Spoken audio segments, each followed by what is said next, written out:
Good evening, everybody. Welcome to the June 7th, 2023 Health and Human Services Council meeting, or excuse me, Council Committee meeting.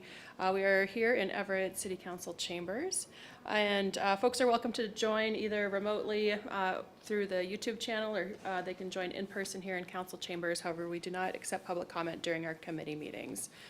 Tonight we have a pretty full agenda, lots of good updates for the folks in the city.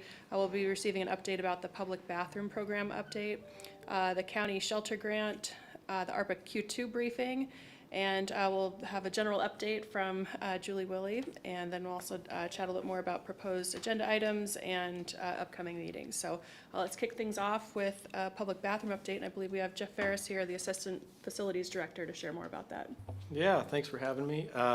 So there's really not much to update here, right? You guys approved two sets of purchase orders, one earlier this year and then one on May 10th. The ones earlier this year were for the two Romtech sidewalk restrooms. They'll be going in on the corner of Wetmore in California at the Wetmore Plaza, and then the other one at the Everett Park Garage along Hoyt Avenue, more on the south side corner of the structure. The purchase order for the two Romtech restrooms, sidewalk restrooms in the downtown area has been processed, and we have a landing date of potentially October of this year for those restrooms to be delivered on site. We obviously have to site prep and do the installation and stuff, but we're anticipating those to arrive in October.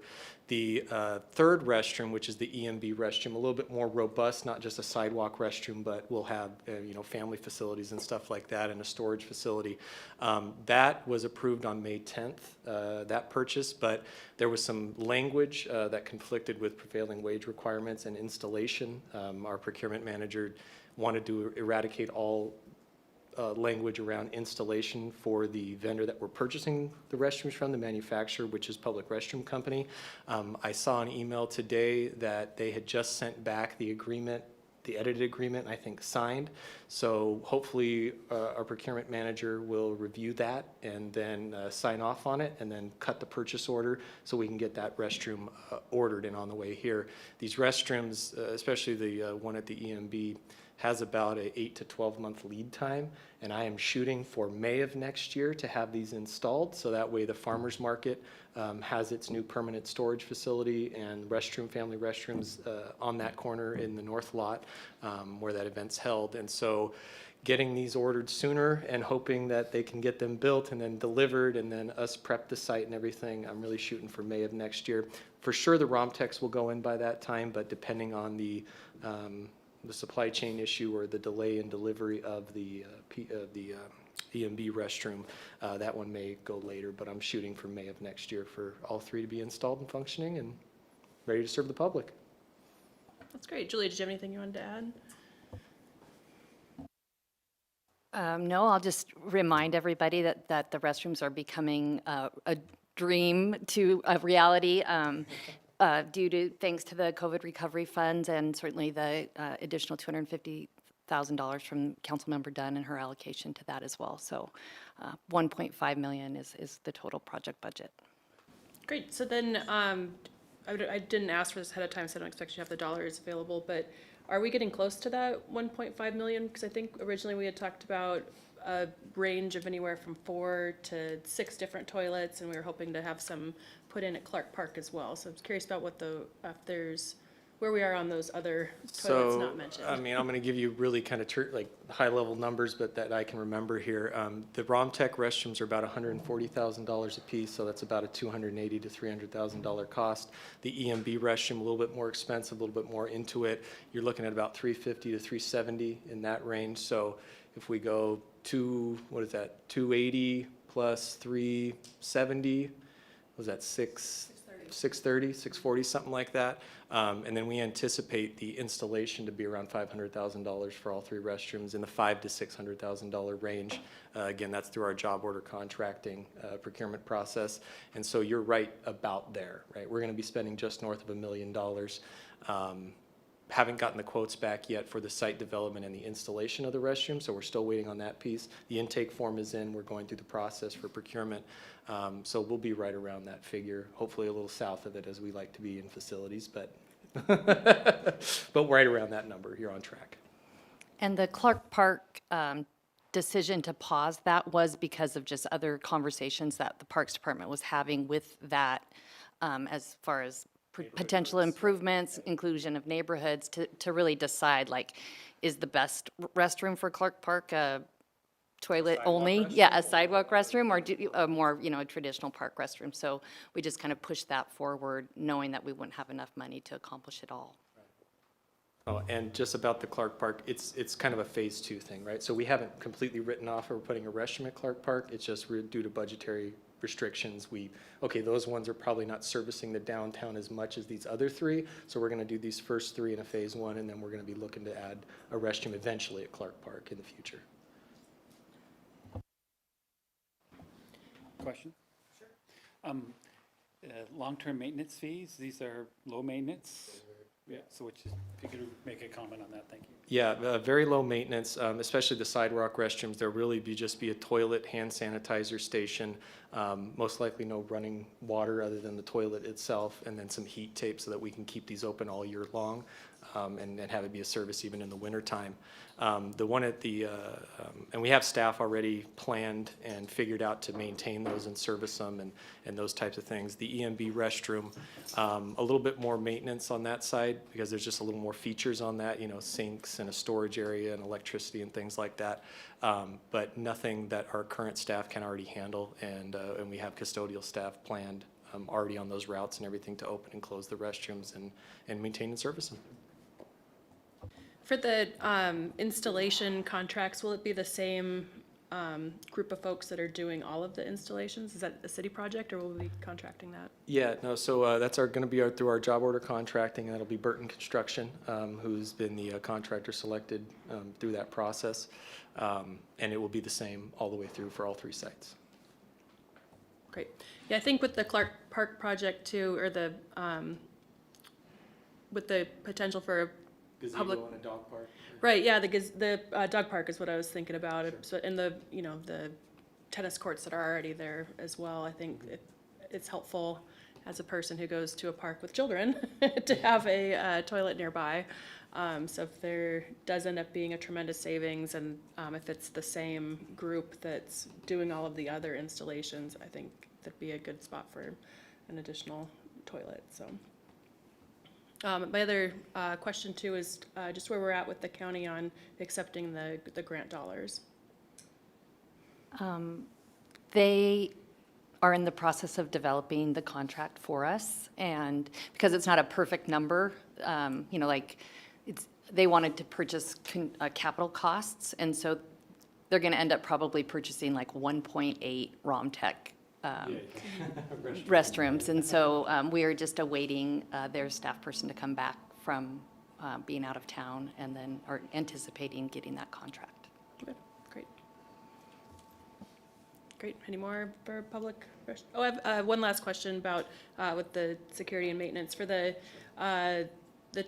toilet that's at the Everett Municipal Building. It seems to be a bit different of a structure than the other ones that are being proposed. So I know there's a lot of activity that will be downtown with the farmers markets and other festivals and whatnot, but for those off hours, it seems like there might be extra privacy inside the restrooms during off hours. So I was curious what the perimeter security would be for those off hours. So we haven't quite landed on operating hours for these restrooms yet. We know we want them to be available and open as much as possible, but we need to have staff here available to service them and maintain them, and then we do need to keep them secure in those off hours, 1, 2 in the morning, something like that. So while we still have operational scheduling and things to kind of figure out and really land on concrete, we've been thinking that they'll be open like the parks, right, dawn to dusk, but there's potential for those to go later too as well, when people that are, later in the evening could use a service like that, a toilet, a sink, those types of things. So we are going to work on keeping them open as long as possible and as safe as possible, but it probably won't be a 24/7 type operation. Great, thank you. Any more on toilets? Great. All right, let's move on to the county shelter grant. I believe that's you, Julie. Yes, I'll also remind you that if anyone has other questions about the restrooms, that we'll be back with the ARPA briefing in a month or so, so we can certainly bring you back more information if something else bubbles up. So I believe you were all provided a memo from the county back in May, basically sharing that the county has $4 million allocated toward relocation of the UCC shelter, as well as trying to find a climate-based shelter for the future, a more permanent climate-based shelter. And the county kind of knew that the city wanted the relocation of the UCC church. It wasn't ever intended to be a long-term congregate shelter. They knew that we wanted it to be moved due to a variety of factors, including that the building wasn't suitable and that we had a lot of neighborhood impact around that facility for the past couple years. So getting out of COVID, we were kind of hoping and pushing a little bit further to get a new congregate shelter location. And the county, we were alerted that the Hope Covenant Church was available. The county did due diligence probably between, I would say, November and April, and then determined that that wasn't a site that they were willing or able to move forward with, and then therefore gave us a memo offering $4 million for the city to take over the search and discovery and the vetting and the location of a congregate shelter site. So since then, we've been in conversation a little bit with the county administration to really clarify and understand what does that mean and how would that look moving forward. What other sites have they been looking at, so we can really understand, are there locations of promise that we should be thinking about? And also really wanting to, before we completely committed, or recommending to you that we commit to it, that we learn a little bit more about the population that are currently living in that shelter. And, is their desire to be in that shelter because it's in downtown, or is their desire to be in shelter because it's shelter? What are the services they need? Where do they get them? How can we best ensure that they would be successful? And in addition to that, several of them are stably using the shelter for quite some time now, and so to really maybe work with service providers to try and do additional navigation and support to try and see if there's long-term permanent housing for these individuals, so that congregate shelter is not their future relocation. So with all those things said, I just wanted to bring you that update and then just hear any questions that you all might have. If the staff do recommend, we had our last correspondence from them just this afternoon, so we haven't really even had time to kind of process that. But, if we do recommend accepting that grant, council obviously is going to have to approve that. So I wanted to just hear your questions or any concerns so that we kind of can move that forward successfally, if so. What type of facility are we looking? Could you just maybe give a couple sentences on describing what would we be looking for? Like how many beds, day area, outside area? Well, I think through conversations with the county, originally their goal was to relocate 40 congregate shelter beds, because that's how many they're serving currently at UCC. And then also recognizing that every year when we have cold weather shelter needs, primarily cold weather shelter needs, right? There's about 60 additional beds that we need. And so that is what they want the city of Everett to have capacity for. So if it's one building that could accompany all of that, or do we need to find 2 locations or 3 locations? I think that they're open to working with us to figure that out. But we've also been looking for multiple years to try and find additional shelter locations. We sent them a list of, I believe, some 40 different over the last 7 years or something, that we've been in city properties and commercial properties and churches and all sorts of locations. And, some of them now are apartment complexes or brand new, retail stores. And yeah, it's kind of a fun list to look at. So you're like, hey, look at that. It's something else now.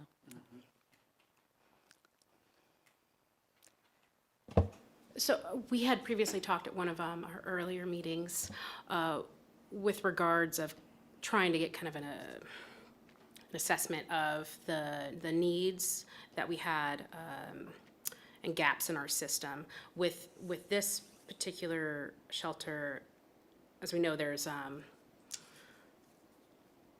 there's gaps when it comes to people who have behavioral health problems, or people that are couples, or people that have pets, or, you know, women versus men. I mean, like, has there been any identified, like, target areas that this would specifically go for on, you know, is this going to be targeted towards any particular gaps in our system that we have with regards to demographics?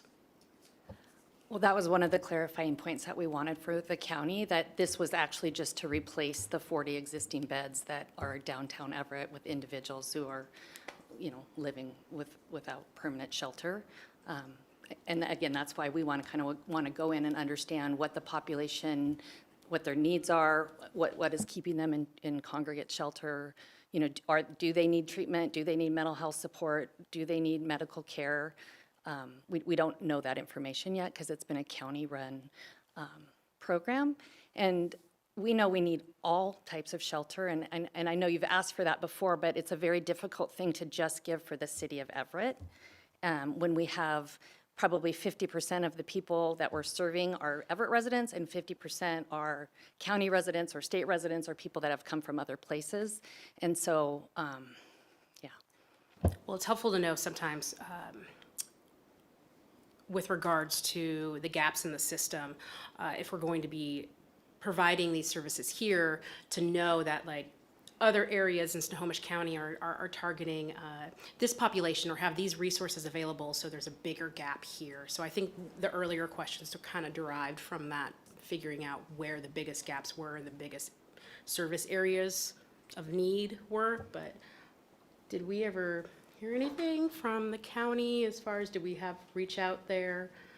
Well, I think the concern is that the lease at the current location is expiring soon, so those 40 individuals won't have anywhere to go. So top priority is to not disrupt their lives too much and find a new place where they can go, and then look to other gaps in the system and things along those lines. So that was actually my next question, if we've heard from the county, because originally it was a 6-month extension on the lease. So is it still only 6 months? Because I believe that's coming up in 2 or 3 months now. Well, the Commerce Grant originally paid for this shelter at UCC to EGM to then lease the space at UCC Church. And that Commerce Grant is ending on June 30th. So the county is using other shelter funds to extend that for 6 more months, giving us, the city, you know, their hope was that within 6 months, we would be able to magically find a brand-new congregate shelter that can also accommodate cold weather, which is also coming in October or November, so it's even quicker than 6 months. So that then, when their contract ends, then they would have an alternate place to go. UCC Church has been, I believe, in some real estate discussions, and so I'm not exactly sure what the timeline is if they're moving forward with that. So that's more information that we need to gather and be firm on. So I'm not even sure how long that church would be available for shelter if the county's able to extend that contract. So more information to come on that. Sure, thank you. I guess I'm trying to grapple with why we wouldn't accept the money. I understand that staffing is obviously a constraint. However, there are a lot of resources that are city resources being put into the extracurricular site management at the UCC location. And of course, we all share the same value of making sure that those folks have a safe place to go when the lease does expire and not exacerbating the problem. So I know that there is a shortage of places where folks can go and a shortage of staff. However, to me, this seems like a really important, if we're running low on money and we're being offered money to solve a problem, I'm not quite sure I'm seeing why we wouldn't accept it, or what the alternative would be if we just said no thank you. I don't think we ever said we were going to say no thank you. I mean, I just wanted to hear from you all. If you think that it's something that we should say no thank you to, then we would want that feedback from you.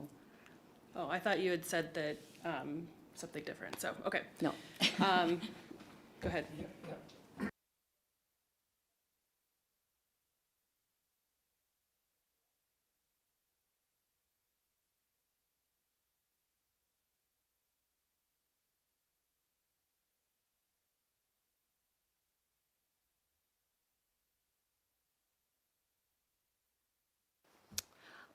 could just talk a little Oh, bit about your plan. well, on that.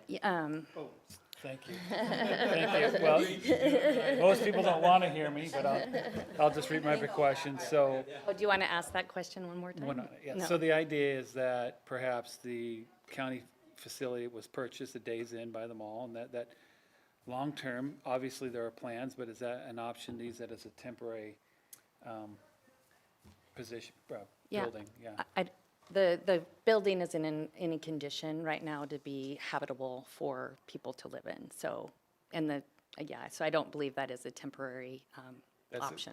That's going to be the challenge for any building that we purchase, unless we find something like another hotel or that isn't contaminated, I suppose, or, I mean, that's going to be our biggest challenge. Yeah, it won't be easy, but Okay. again, we need it. We need shelter we everywhere, do, so we yeah. have to keep trying, and to Councilmember Ryan's point, $4 million is a nice chunk of change, so we should be trying to do something with it. Has Everett Gospel Mission indicated that they'd be willing to continue running the program? We have a lot of conversations with Everett Gospel Mission yet, and I don't have that final answer yet to know what their long-term hope and plan is. I think that they are absolutely wonderful partners in both congregate shelter as well as our pallet community. And I imagine them continuing to want to ensure great shelter throughout the county, but I can't speak for them yet. Hopefully soon. Thanks. Any other questions or final thoughts? Well, I'd appreciate, again, if questions arise and you have a light bulb moment and you want more information or what have you about this topic, please let us know. Oh, light bulb. Okay, I have one more. Is there more capacity at the men's shelter where the current pallet facility is to expand? The actual pallet community? Yeah. Originally when we created the site plan, the site plan kind of allowed for more pallets. However, I believe we've also learned that there is a sweet spot in regards to number of individuals that you may want to put into a community. That makes sense. So that you can ensure success and, Yeah. support and community and stability and all of those things. And we've kind of landed on 40 being that. Okay, good, thank you. Until the agency comes back and says, we want more, then we'll consider it, but 40 is where we're at today.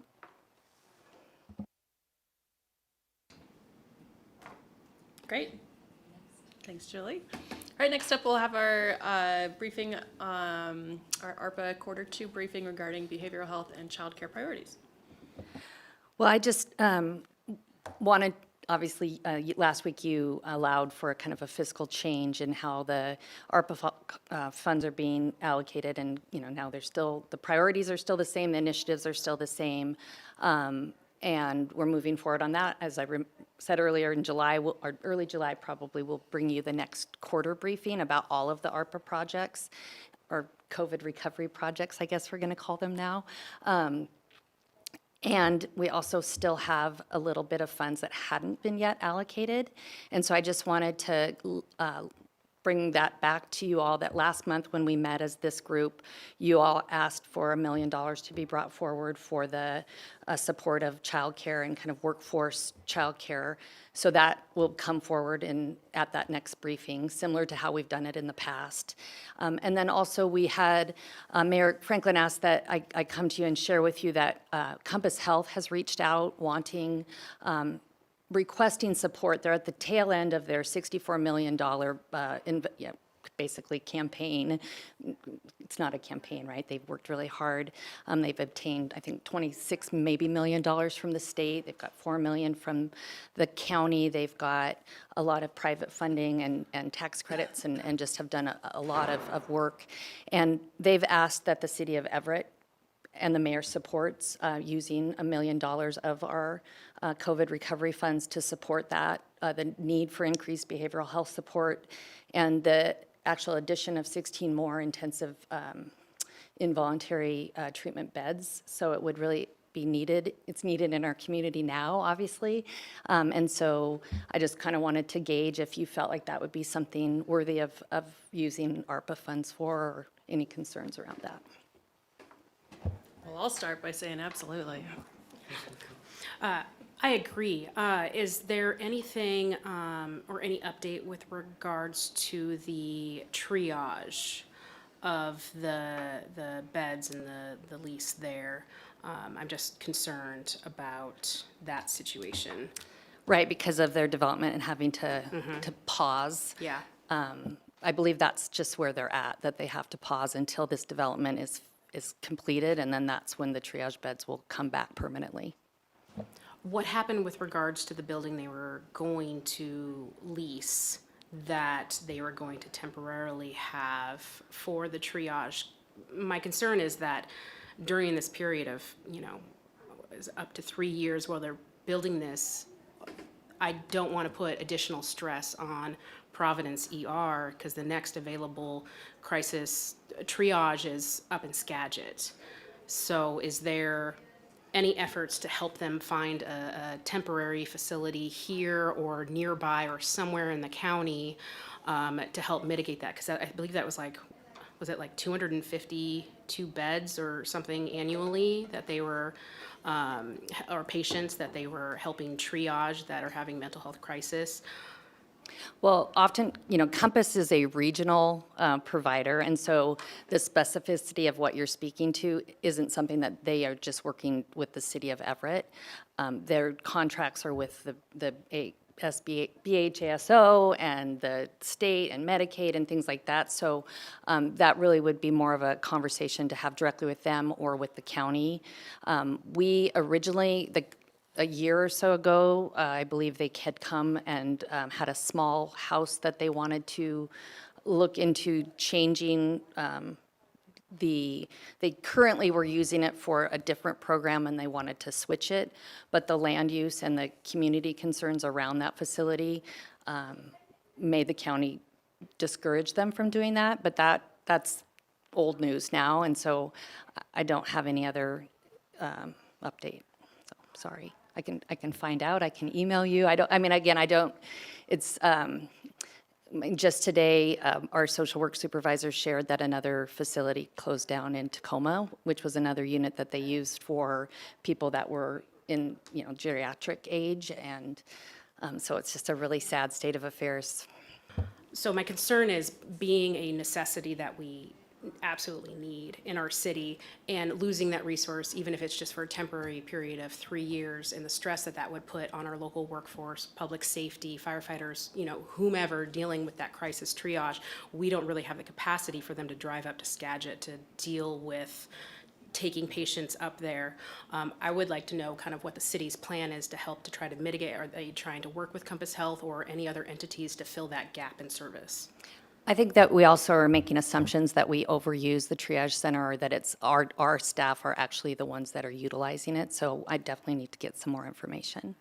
Well, there isn't any other ones for Snohomish County, so we would utilize it because the next available one I don't think has been planned for anywhere near locally except for Skagit County. And again, it's a state and regional issue. It is not a city of Everett specific issue that I'm going to have the power and control to do that, but I absolutely will try my best. But we will feel the effects, even though we don't necessarily have the decision-making on how they relocate the needs.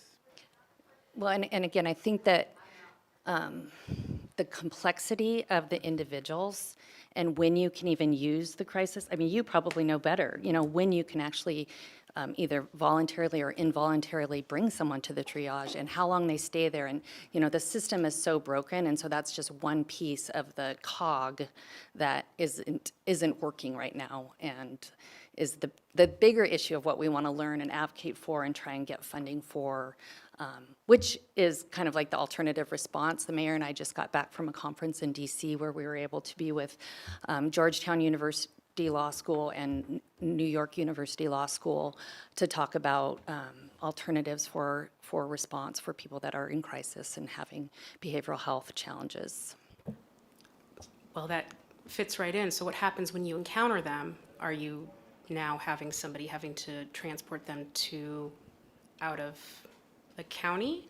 Well, we haven't built that yet, but I mean, the sad reality of what we learned, that there's some really great alternative response programs in our country, and they too don't have the resources to take people to treatment. They don't have enough shelter, they don't have enough permanent supportive housing. So it's just, we have a lot of work ahead of us.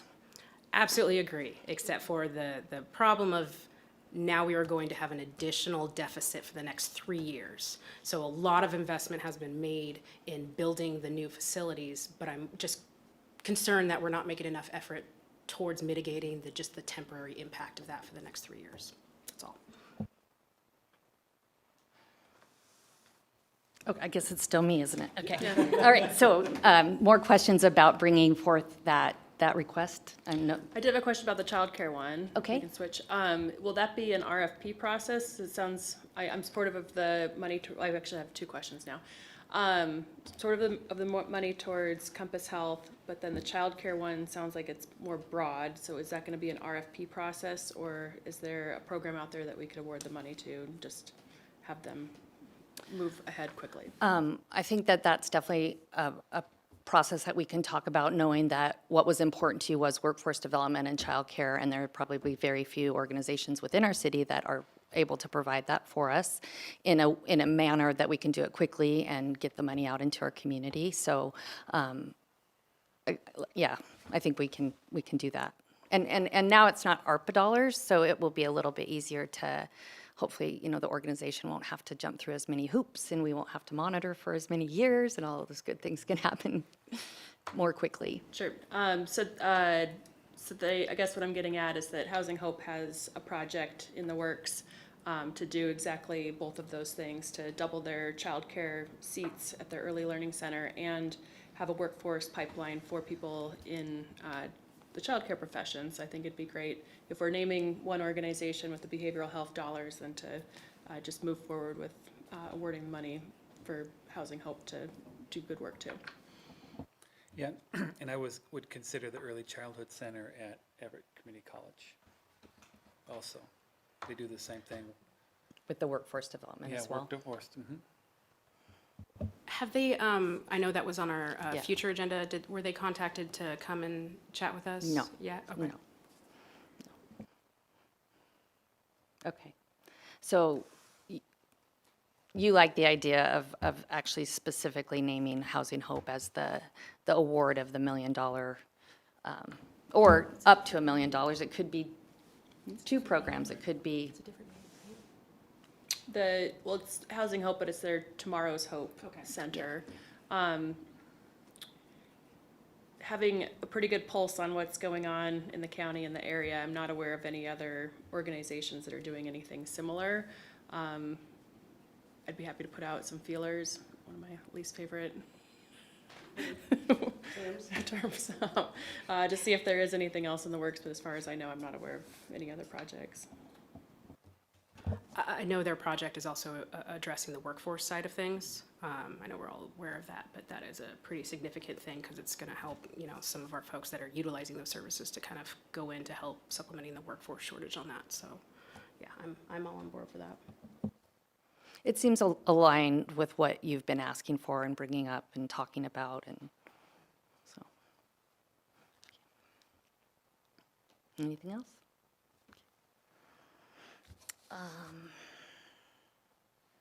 Okay, so that's the end of the ARPA update.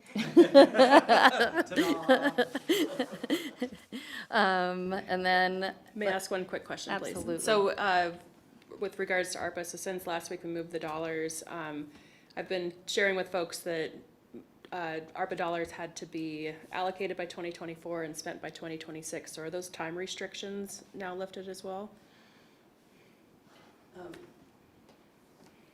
Yes, theoretically, I think we still want to build a process where we're moving programs forward. There's some commitments we've already made, commitments that we're talking about today. But in terms of building the timeline for how long we would retain those dollars, I think we still haven't made that determination so that we're not under those federal timelines anymore. Great. yeah, and the way that we're building the projects, there was, set limits, right, that we couldn't spend more than that. And so that also is helping us to budget what these projects and look like and for how long that they can sustain. And if we're able to then do it longer than 2026, I don't think we can because the budgets are pretty lean, but that would be awesome, right? Sure, Keep 'em yeah, going. I was thinking about the Compass Health project, and if it is 3 years till they're open, I wasn't sure if it was like a reimbursable grant or if it's front-loading the work that they're gonna do, so just wanted to make sure we weren't running into a deadline. Yeah, I don't- Okay, great. Since we're on ARPA, there was one group that we still kept aside due to some requirements. Yeah, could you remind me what that was? Right, and Julie can do the same, the Everett Forward Grant Okay, that's it, Program. yeah, So that's it. we will still be under the federal guidelines for the Everett Forward Grants. And we're working expeditiously to make sure that those get out into the community and stay there. So I just had a few other updates that I thought I would share with you. I wanted to let you know that our MHP pilot program that embeds additional MHP workers in our fire and library is up and running. We have just one more staff, and we will have a full team of 6 social workers. And when the final staff is brought on, we will have, it looks like, be able to have a social worker working every day of the week. So it'll be a quick growth opportunity for us, and we will see what happens as we grow and go, right? I just kind of wanted to, just a little reminder, I think that you are all remember that the Faith Family Village was awarded a congressional appropriation. We are still waiting for our final paperwork from HUD that it signs all of the paperwork that we need in order to start asking for that money. Once we get that, we'll be coming to council for approval of the acceptance of those funds. And at the same time, our procurement manager will be bringing a update to the pallet contract because we're going to exceed our amount that you've already said we could spend at that company. So we need you to do those 2 actions sometime, hopefully in the next month. So put that in the back of your file cabinet. Our Lady of Hope Church, who is working with Mercy Watch to develop the concept of a day center at their old parish site, has started their outreach plan. In your council digest, I shared the information, but they have their first meeting tomorrow night and then the second one on the 29th of June. They are asking that people register. They have a kind of a roundtable kind of agenda set up so that to try and make sure that everybody can hear all of the information that they want to share and to keep things coordinated and organized. So I anticipate if they're full, if the sessions get full, they'll add more, but they really want to do community listening, and they're doing a great job just trying to make sure that the community is aware. So. And if folks are looking for the registration link, they can go to my Facebook or Twitter page. Great. Would they find also the registration at the ladyofhope.org website? I believe that they would, perhaps in the church bulletin, I don't know for sure, but, and Mercy Watch, I believe, as well, will share that information on their social media too. And then the last thing I just wanted to share was,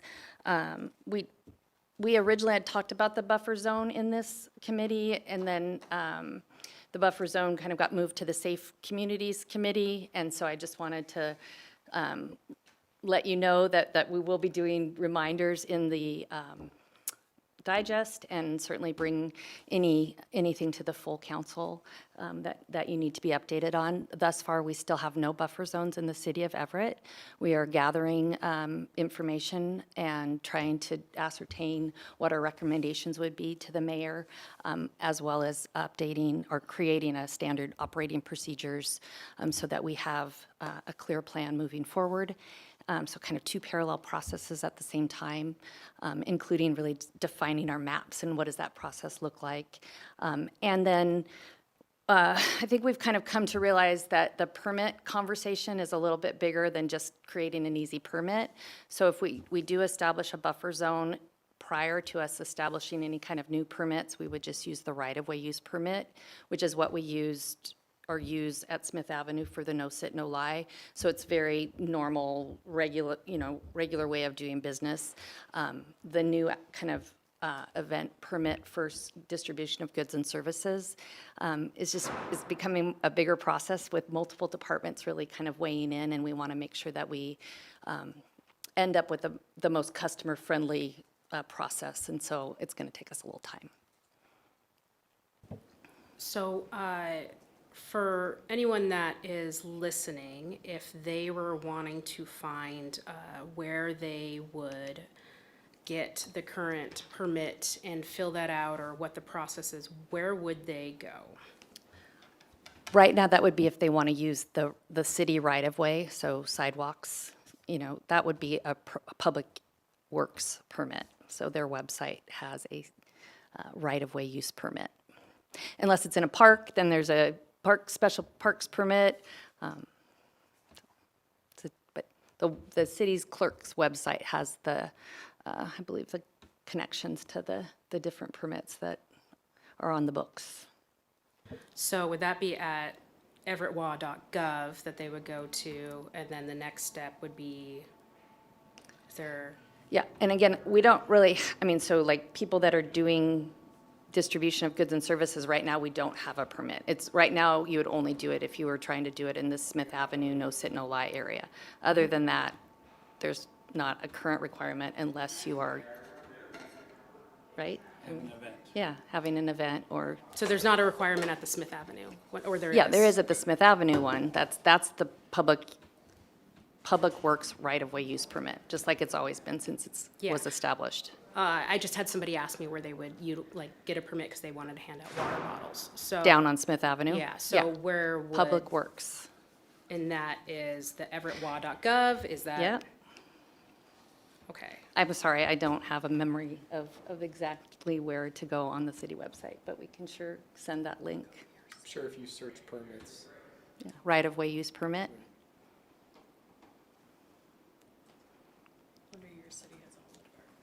Or there's a little search bar, like I was using that earlier, like I remember when we developed our website, they're like, people put things in the search. And I think we can work with our staff tomorrow to take a look at how it's currently listed on the website and make sure our search criteria is where it needs to be. There is right-of-way permits, but there may be some tweaking that we could do fairly efficiently on our website to point people in the right direction. That's awesome. Yeah, the way we can make things as accessible as possible for our neighbors that maybe want to do the right thing and go through the right process would be amazing. It's /permits. How many City of Everett staff does it take to find a right-of-way use permit? Yeah, I think that was 4. That might have been. Yeah. Other questions? That's the end of my update, aside from, I think we already discussed that July 5th is a non-council meeting day, and so that would be our normally scheduled next committee meeting. And so I think that we wanted to see if you all agree to cancel it. I'm okay with canceling the July 5th committee meeting. What about you, Don? Great, yeah, let's cancel it, that sounds fine. Have a July recess. Great, well, thanks, everybody. Any last comments? Go to the order. We also have our list down here at the bottom for future agenda items. I have a couple more to add, but we can discuss that offline, I guess. So thanks, everybody. Hope you're doing well, and we're adjourned.